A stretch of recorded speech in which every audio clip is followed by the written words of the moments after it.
Suns writer for the Step Back, Fansided Valley of the Suns podcast host, former Hoops Habit editor, a man with many titles. You do tremendous work. Gerald Bourguet, thank you for coming on the show.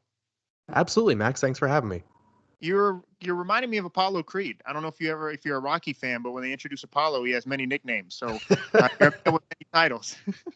Yeah, I mean, hey, I appreciate the shout out. I'm like Daenerys Targaryen over here with all the different titles we got going on. Man, I missed that show, but God, yeah, I missed that show. I love that show. First of all, I interviewed you a while back, so it's been some years. So it's great to reconnect with you. But really, what's pretty amazing is you've been having an in-depth perspective of the Phoenix Suns throughout this whole process, right? It's easy to be a Suns fan right now, and everyone's on the bandwagon, and everyone's loving their culture and the momentum. You've been through it through day one. So the first thing I want to ask you is, when did you notice a shift? Was it James Jones in the front office? Was it Coach Monty Williams? Was it CP3? Because people forget, it wasn't just this year that they started playing really well. Last year in the bubble, even though they didn't enter it, you started to see a little bit of a difference in the way they carried themselves or the way they played. So when did you notice, oh, there's starting to become a shift here with the culture? Yeah, I think it was last year, like you were saying, a lot of people are hopping on the bandwagon now because of Chris Paul and because of, their obvious success. But like the foundations were laid out last year when guys like Ricky Rubio and Kelly Oubre and Aaron Baines helped, set the tone and establish, more of a veteran culture in the locker room. Because a lot of these young guys, they had talent, they were still very young, but they didn't know what it was like to win in this league because they had never won more than, I think, 23, 25 games in a season together. So that was kind of laying the foundation. And the Suns didn't have a great record heading into the bubble. Like before the bubble, Monty Williams said multiple times, like, we're happy to be here. We're lucky to be here. We're going to make the most of it. And they did. And that was what shifted everything. But yeah, like you're saying, it started with James Jones. It started with Monty Williams. It started with some of these veterans that are not on the team anymore, but help lay that foundation for a better culture in Phoenix. And that's what ultimately attracted guys like Chris Paul and Jay Crowder to this Suns team. And that made all the difference. Right. Now, let me ask you this before we dive into specifics and players. This culture, do you think this is something that will be sustained? Will Phoenix be represented like this in future seasons going forward?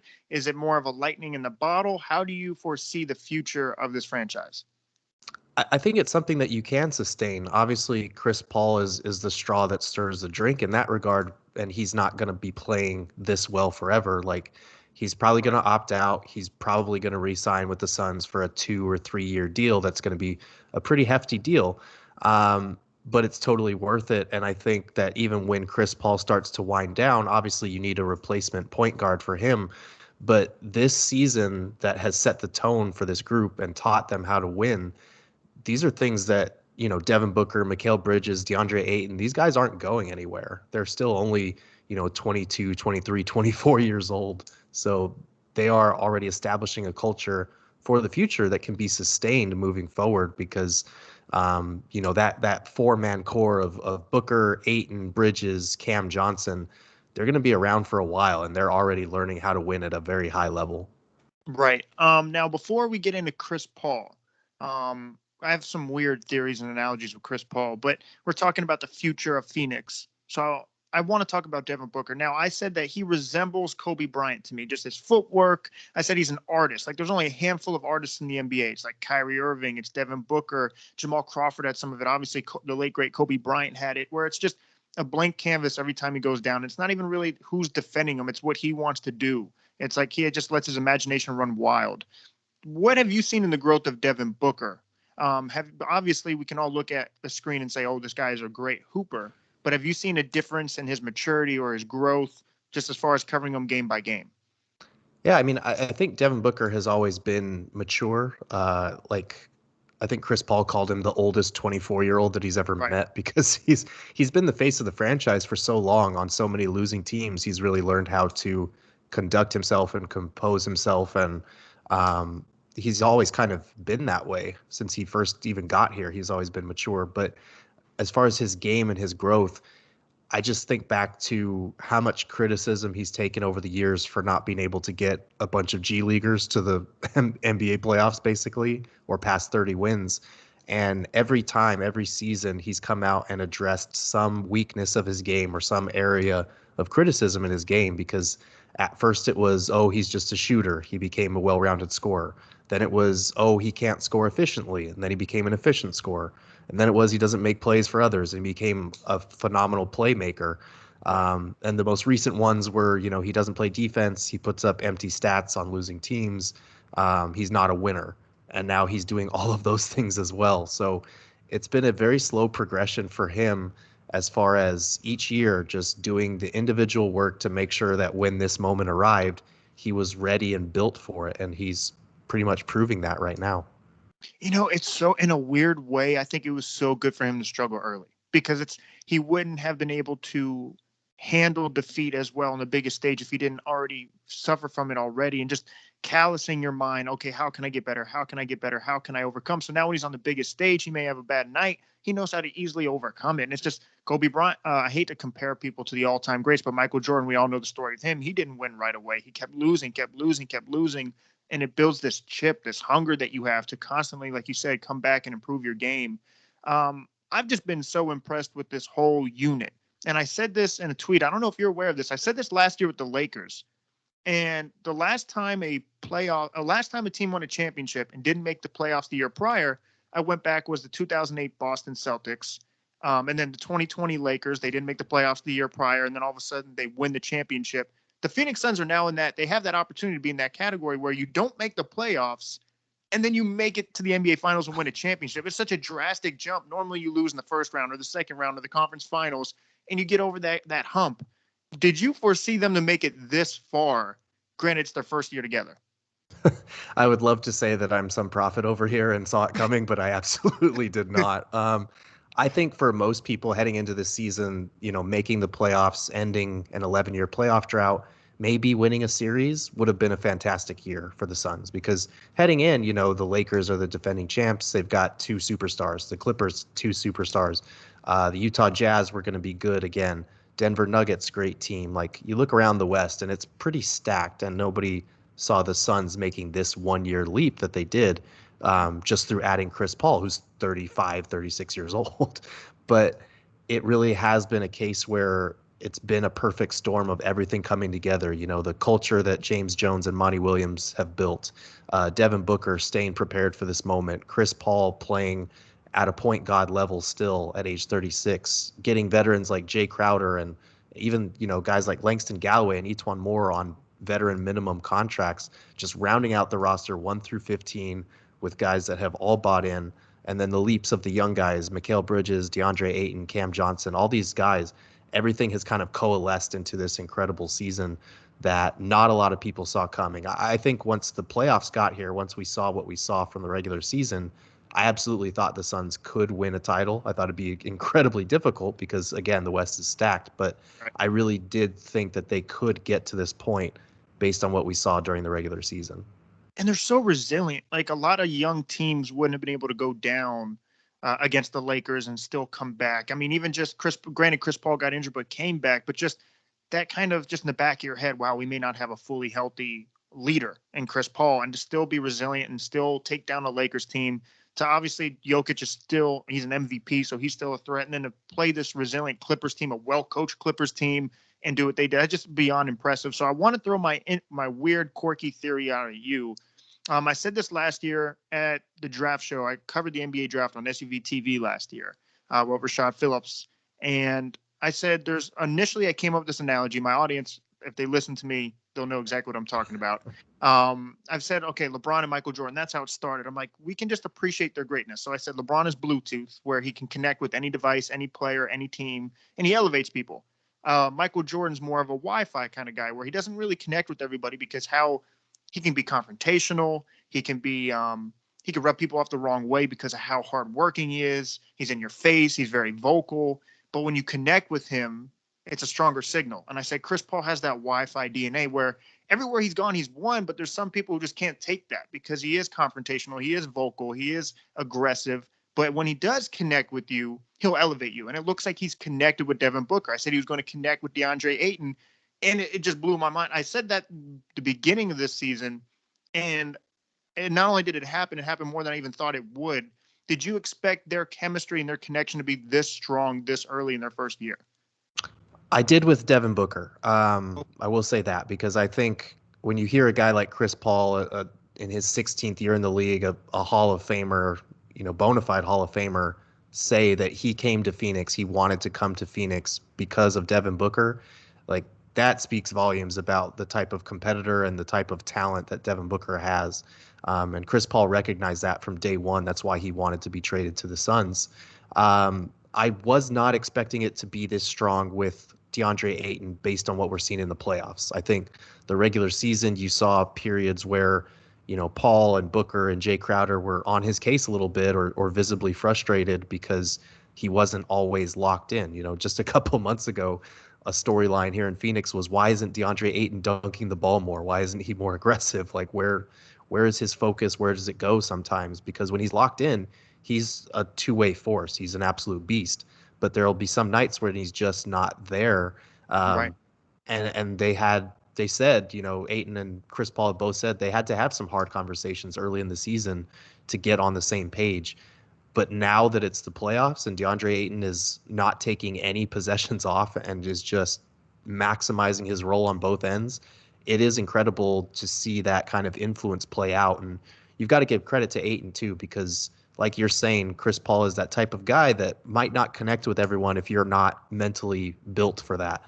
And Ayton could have lashed out. He could have gotten defensive or gotten soft. And instead, he took all of that criticism, he internalized it, and now he's harnessing it and kind of unleashing it. So he's been really receptive to criticism all year long, and he's had so many guys on his case all year long. So it really is impressive for a guy to take all that kind of constructive criticism and turn it into what we're seeing now.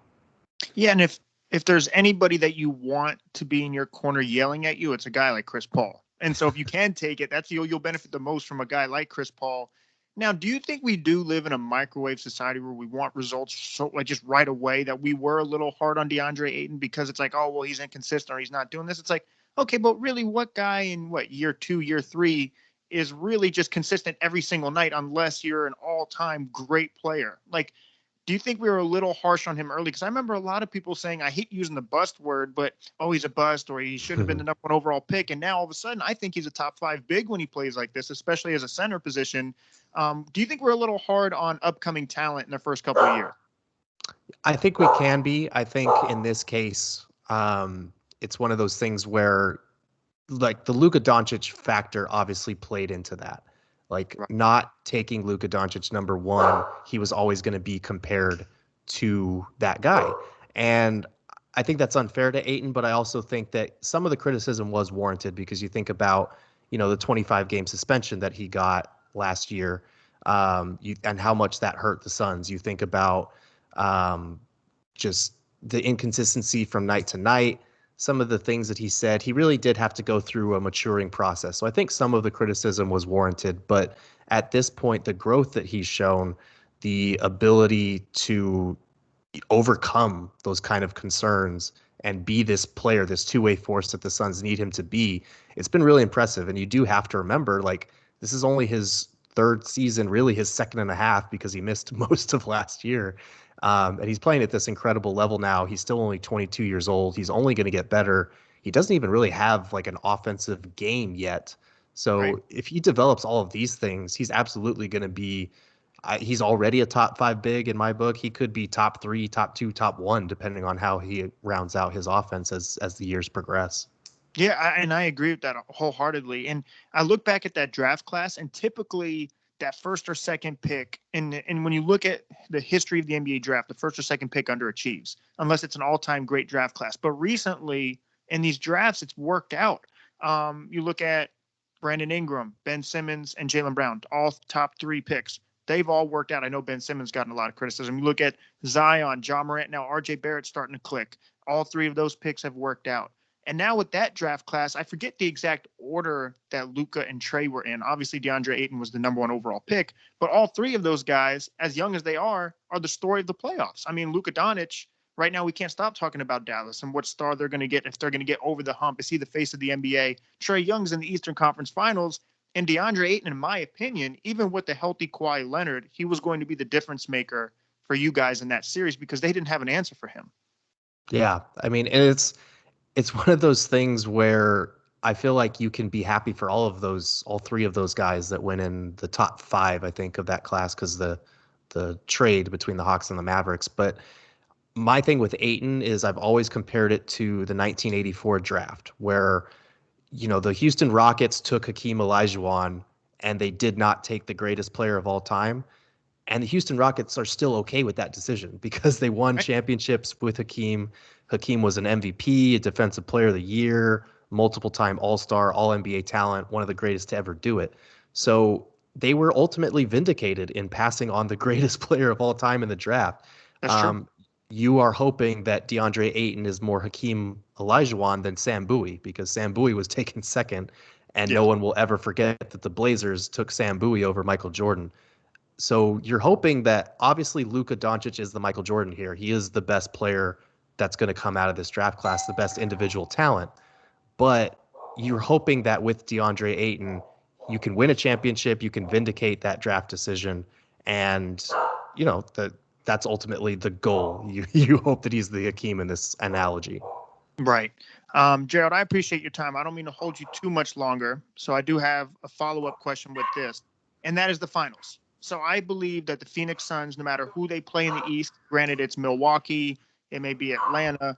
I like Phoenix's chances, not even from just a health standpoint, but just a healthy Giannis, a healthy Trey. I like the Phoenix Suns.